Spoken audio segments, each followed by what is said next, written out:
Without further ado, I'm going to stop my share. I'm going to hand it over to Prashant. And you can share your screen whenever you're ready, Prashant. So I would like to ask everybody to mute themselves while Prashant is speaking, and then you can always unmute yourself at the time of the question and answers at the end. We'll take questions after each talk. And so you can unmute yourself at that point. So, okay, take it away, Prashant. Okay, so good evening, everybody who is in India, and good morning to those in America. Hmm. I am indeed pleased that I am speaking at the gathering of August audience at the Oriental Numismatic Society American section, and luminaries like Joe Cribb is there, Pankaj Tandon, Said Howard Simmons, all friends I can see. So I'll begin my talk now. Uh, Let me share the screen. Mm,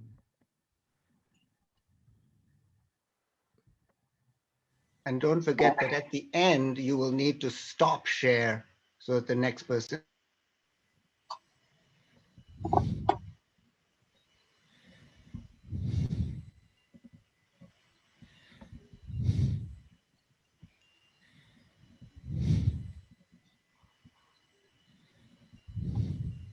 Okay.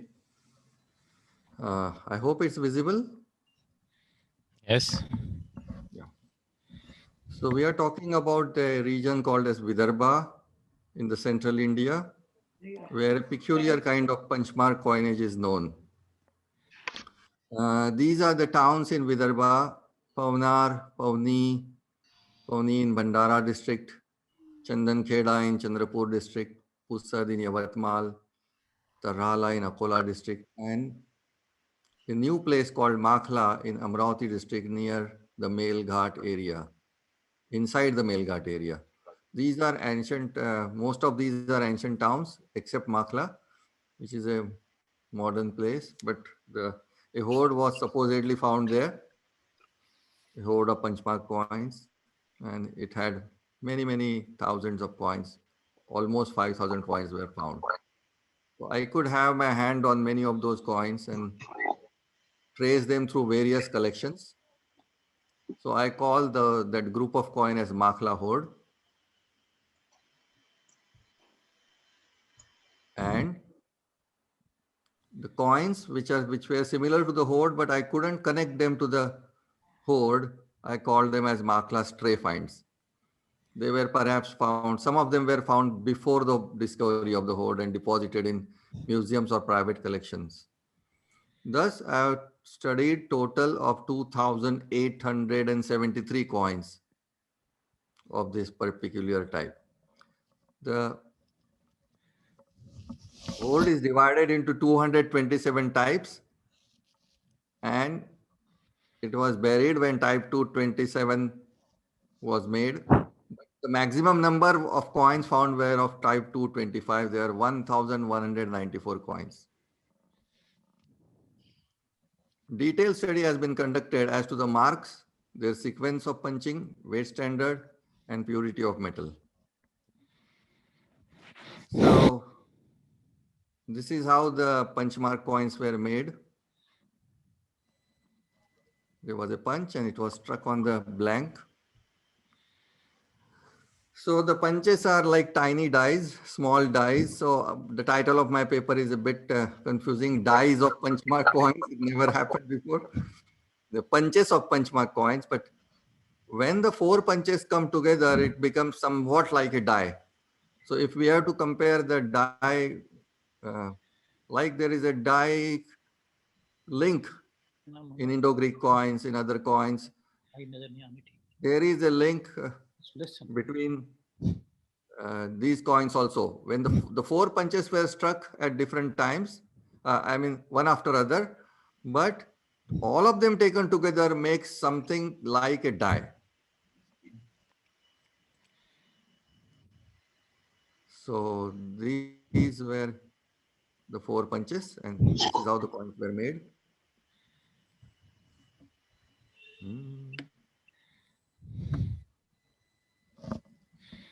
Yeah. So now I have to first name the punches. So after a lot of thinking, I zeroed onto the idea that something which is at 12 o'clock is A and standing erect. So if the tree is standing erect at 12 o'clock on the coin, that is A. Obviously, if something at the mark at 3 o'clock is B, at 6 o'clock is C, and at 9 o'clock is D. So if all the four punches are different, I would call it A, B, C, D type coin.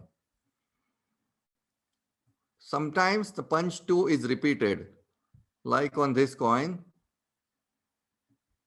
A is the elephant, B and D is repeated. It is the same punch.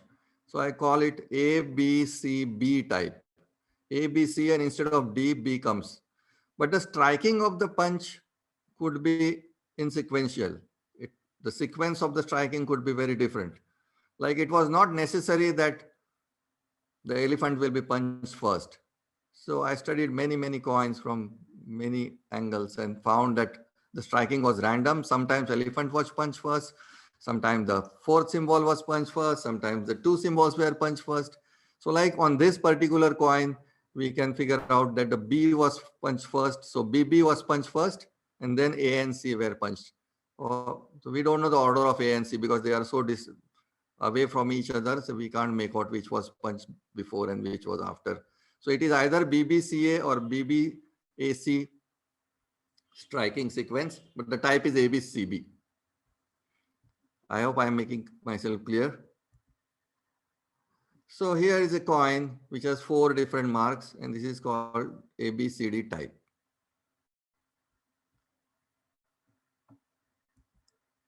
And here is a coin which is ABAD type. And here is AABC type. And here is one from a different Janapada called Erikacha, which is ABBB type. All the 3 symbols are same. Only A is different. So this is a very famous coin from Makla of ABCD type. This is another one which shows agricultural designs like bulls and clothes. And here is one which is a different type. Now here B and D are the same symbol. So this is ABCB type. Now this one has been restruck on an earlier type. We can see the traces of earlier coins behind. This has been restruck on some type which was made before that. So now I found that out of the hoard, 44% coins, to be precise, 43.95% of coins were restruck. It's a huge number restruck. Kind of out of 5,000 coins, more than 2,000 were restruck. So this means that they were not restruck for celebrating a victory or anything. They were perhaps restruck every year by year. A new type was made and restruck on old type. Somehow this was some kind of a validation. So these are punches. These 4 punches are the punches of the punchmark coin, but 4 taken together is similar to a die. I found after the study of the hoard that the 4 punches went together on a given type. These 4 punches are known. When the type changes, any one punch from this type doesn't get punched on any other type. So like if once they discontinued this type, they just discarded all the 4 punches and made 4 new ones. They never used an earlier punch on a newer coin. So that was an interesting observation. Oops. And this is in Kanpur side, we get ABBB type where 3 marks are same. So in Vidarbha region, I found that these punchmark coins can be divided into 4 different regions in Vidarbha and Maharashtra region rather. So I have marked them with colors, and all the four regions have different kind of marks. And I could segregate them by the marks, that which coins belong to which region. So when I went to the find spot, when I tried the find spot, I found that the coins rarely travel to other zones. Like the Makhla 227 types, only 4 are known in Pauni area. Only 1 is known in Baitul area, but Baitul 4 coins are found in Makhla area. So not more than 5% coins are found in other areas. So that was quite a restricted currency system to their individual rivers. It was a riverine system. The coins were found near the river, and they basically used the elephant mark, which was found on the contemporary rock shelters. This is a picture from Bhimbetka, but very, very similar. Rock paintings are known in Vidarbha, in Salabardi region. And you can see compare the elephant with the elephant on the rock shelter. The most exciting thing is the feet. The feet has a rounded dot. The feet has a blob there. So it is the coin also has 4 blobs shown as the feet of the elephant, and the rock shelter also has the same thing. So here is the Makhla type, Makhla coinage with 227 types with ABCB type, very famous. And I could number them as a given type number with the help of the counter marks they have. So if type 2 has counter mark 1, then 1 appears before. Like for example, here is type Makhla 17. It was counter struck on Makhla 16. So this is a clear evidence. We have a coin which is restruck on an earlier type. So 17 has been restruck on 16. That can be made out. So with the help of this restriking sequence, I could figure out that 227 was restruck on 225 and 225 was restruck on 210. And all these coins were restrucks on the upper number restrikes the lower number. So like 19 restruck. I have put the R also there. Normally R means elephant goes to right. When there is no R, elephant goes to left. So 19R restrike 17R and 17R restrike 16R. So I get a bigger picture here. I get a bigger map where that's the restriking sequence, and it still goes bigger, and I get a big complicated restriking sequence here. It looks much complicated than the London tube. So once I found this sequence, I figured out the numbers of the sequence of type 1 to type 227 up to 80%. The rest I put in with side by side of those coins which are very, very similar marks. So once this sequence was established, then I checked the surface area of the coins, and I also checked their purity. So the graph showed that the size of the coin reduced. The coin surface area is grossly calculated as width into height of the coin. And the size reduces, the purity also reduces from 95 to 93%.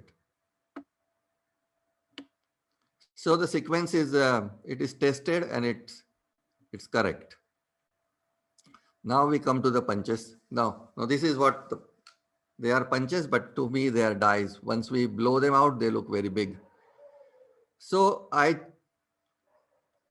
checked the type 225 profusely because it has the maximum number of coins. And it had 7 punches of the elephant. It had 3 punches of this shrine or humanoid figure. And it had 3 punches of the star. So the 7 punches of the first mark and the 3 punches of the second mark and the 3 punches of the third mark, they were used on the coins in this sequence. This was the die linkage. So for example, the shrine, SHE shrine, the second die of shrine was used only with 5th, 6th and 7th punch of the elephant. So the elephant punch broke early, they replaced it with 6th punch, but the shrine punch did not break. And then the 6th punch also broke and they used the 7th one and used it with the other one. So this is all information I got. So the most important information I got was that the star die 1 was used on 1174 coins, punched twice, so that it means that this punch was able to withstand 2348 blows. In short, a die would make at least 2348 coins when punched once. Then we also made an experiment. We made the punches, we made the blanks, and we struck the coins and we tried them. And we found that the brass die broke in only 20 strikes, but the iron die made 2,262 strikes till it got unusable. So in our experiment, the number is 2262 strikes a die can make, and on the real coins we find 2348 blows made by the same punch, the same die of the punch. So the numbers are quite close. So with this, I have used some formulas with Carter and Professor ST uses, and I figure out that there could be possibly 785 punches in this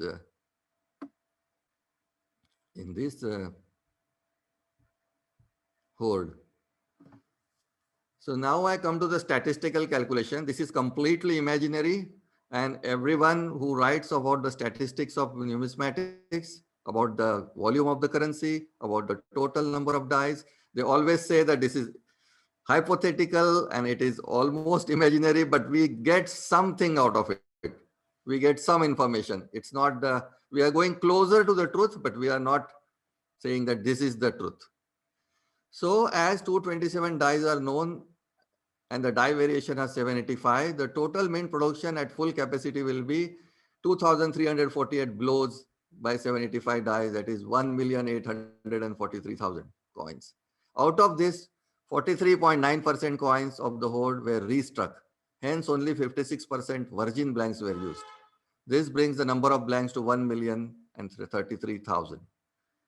Therefore, at 1.65 average, 1.65 gram average weight, the total silver used is almost 1.7 tons for nearly 1 million coins volume of the currency that could have been in the circulation. So this is what we go very close to the what could have been the number of currency. But of course, fingers crossed, many formulas are there and they have been condemned also. So this is statistical calculation. On an average, the experiment shows, then we did the actual experiment of striking the coins, and on an average, I found that the punch could comfortably strike 25 strikes in a minute. This means that one army could strike 6 coins per minute if there were 4 punches. So that means 360 per hour, 2,880 a day, or the coins which we postulated statistically could have been struck only in 640 days if the mint was fully operational. So this brings us to the conclusion that the period of the whole currency should not be very long, because many scholars said that such coins were struck for 300 years duration, 200 years duration, but they could have been struck in very short duration. So we don't have exact idea, but I can say that the period of currency was not hundreds of years. It was either a much shorter duration or was struck intermittently, spread out over a longer period of time. No final conclusion can be made in this regard. This calculation is only hypothetical. What are the conclusions we get from the hoard? The main important conclusion I got was ABCD type were made in beginning with some ABCB types, but after a while the ABCD types were discontinued. I mean the 4-mark coins were discontinued and only 3-mark coins were used with 1 mark repeated. This happened after type 98 through 2227. Only 3-mark coins remained. So one scholar commented to me earlier that it should be like previously they had 3 marks, then they wanted to add another mark to indicate a town or a mint or something. So they added another mark, but no, that's not true. The 4 marks were used first and the 3 marks were introduced later. And at the later period, the 4 marks were completely discontinued. This conclusion has been found from the restriking sequence. The coins were not punched on cold flanks because the holding blanks was too cumbersome. No two types share the same punches. That's another conclusion I found. The groups of 4 punches were made as a set and they were used only for one type. When one punch design was stopped, all 4 punches were discontinued. 5. On average, 9 groups of set of punches existed for each type for top 10 types. For whole currency, this average is nearly 3. The volume of currency has been statistically postulated at 1.03 million Karshapanats struck from 785 dice. The average striking time required was 1/6 of a minute. This means the coins could be produced at the rate of 360 per hour in 8 hours a day and nearly 2 million nearly a million in one full year. So this study is divided in 2 aspects. One is the studying the entire horde and another is the experiment of doing the striking the actual coins. So I will show you a small video, a very small video of my experiment, how we made the dice and how we struck the coins.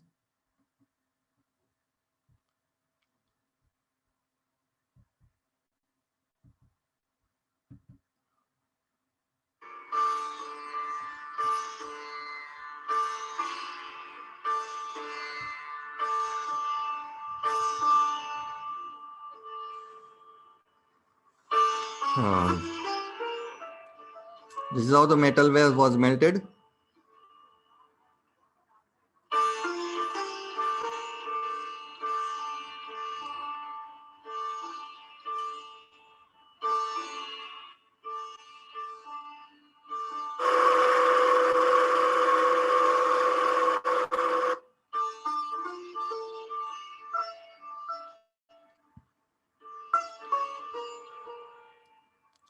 It took almost 5 minutes to melt the metal.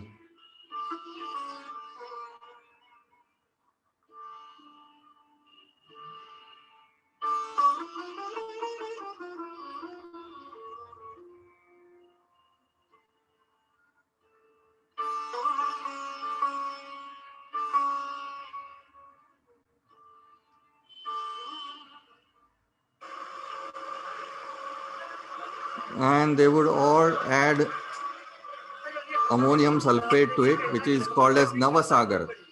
There is a tradition to add it to the crucible.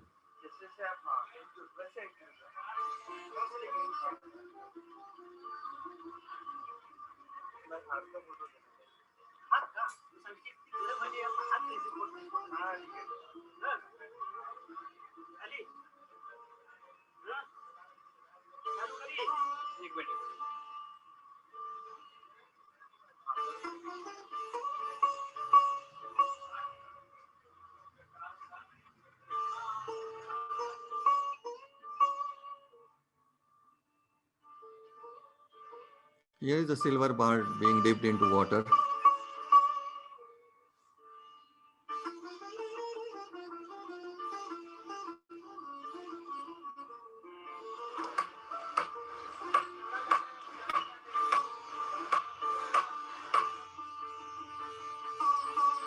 Turned into a strip.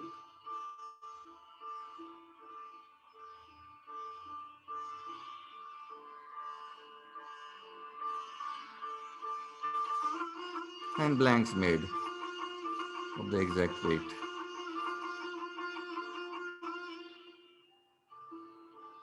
We use the same purity, almost 93% of silver.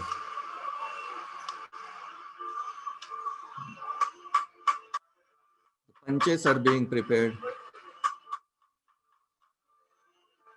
We tried both brass and iron.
The bronze drive broke almost immediately in between 20 and 30 strikes.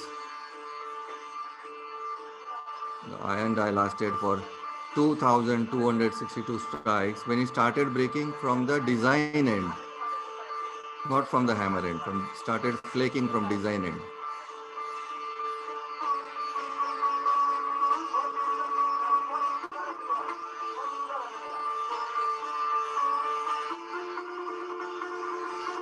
And here are our coins.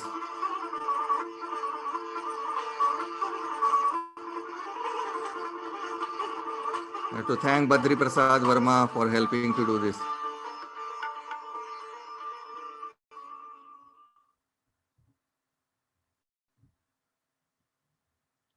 Okay, so that's it. That ends my talk. Thank you, Prashant. That was fabulous. Very, very interesting. Yeah, really. That's a lot of work too. Fantastic job. Very, very interesting. Maybe we are actually out of time, but let's have a few minutes for questions. I had a couple of questions, so maybe I can start. Have you actually found any of the punches? No. No, so they have not been found. And were you able to identify from the same punch the early strikes versus the late strikes, as the die wears? Yes, that I could find. I could see some of the punches breaking and flaking. They were still striking coins. Okay. So, Great. Well, congratulations. Any other questions? You unmute yourself and speak up, Peter. Question. Yeah. Is there any evidence of what time frame these coins were made in? Which century? Yeah, they were from about 4th century BC. Some coins have been found in archaeological excavation with datable strata also. Yeah. So it was thought that they were struck during from 6th century BC to 4th century BC, and they were used for a very long time. But I think the amount of coins and the way they were made, it doesn't look to be that broad frame. They were struck during 1 century only. Prashant, thank you for your talk. and especially for the methodologically, it was quite convincing. I have a question for the producing of it. So when you did a long strip and cut it then into pieces, but Yeah. if you cut silver, so you will always have sharp edges. And as far as I remember, the punch mark coins, they don't have sharp edges. So and sharp edges, so this can only be avoided when you cast one by one. So whenever you cut silver from a sheet, sharp edges come up. So how do you deal with this seemingly contradictory, but maybe you have a resolution for that? Yeah, I think that they were made by both techniques. One was by hammering a globule and making a round flan, and there was another which were cut from a sheet of metal. So there are coins with very sharp edges also. Most of the Magadha series 1 punch mark coins, they are with very sharp edges. So both systems were used. I'm quite sure about it. Yeah. I actually had a question. I thought Stefan was about to ask it. In the video where the person is actually striking the dies, the punches, he's using the same punch for all four. And your time of 1/6 of a minute, was that based on the person doing all four punches with the one punch? Yes, it Or- was based on that. But it was based on that definitely. But I think what they did was they put the first punch, they put one punch on every coin, and they made a basket full of coins with one punches. Then they took the second punch and again punched them second time. So because once a punch was in hand, it's very difficult to leave it and pick up another punch and then punch it. It will take too much time. So that was not a good system.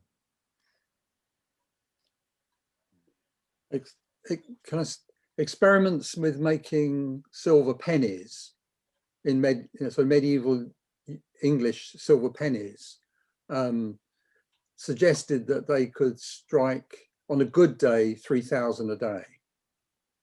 So your figures coming out quite similar, and what's the difference is they would have to, each coin would have to be hit. The hammer would have to be hit 2 or 3 times to get the dies, to get the design to come up.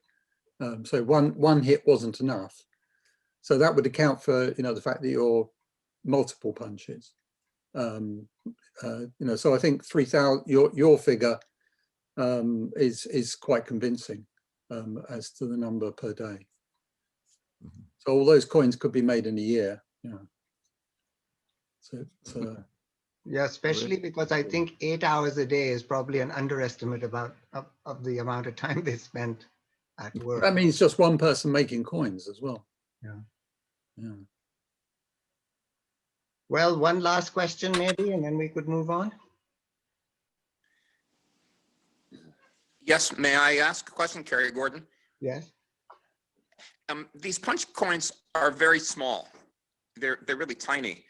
They'd almost fall out of your hand. It'd be hard to hold them in your hand. And I'm just wondering, is there evidence of larger coins from this era? You think to the size of coins from Rome and Greece and the Kushan. They always had larger coins. These are so tiny. I just wonder what is there evidence from these same people who made these small punch coins? Are there evidence of larger coins? They are not very large, but they are not small also. They are like 15 millimeters.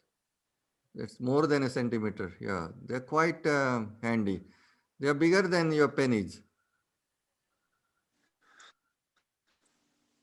Yeah. Okay. Yeah. So I guess I'm thinking of maybe I'm confusing these with another. Yeah. I see. I guess I'm thinking of another version, another genre of these punch mark coins. Maybe they're from further north that were more rectangular, that are smaller. Yeah, there are other varieties also known with very small ones. They are called as the mashakas. They're known from North India. Yeah, okay, They thank you. appear in all sizes from milligrams to about 7 grams. They appear in all sizes and shapes. Very Okay, interesting. thank you. All Okay, right, thanks thank you. Thank you, everyone. Prashant.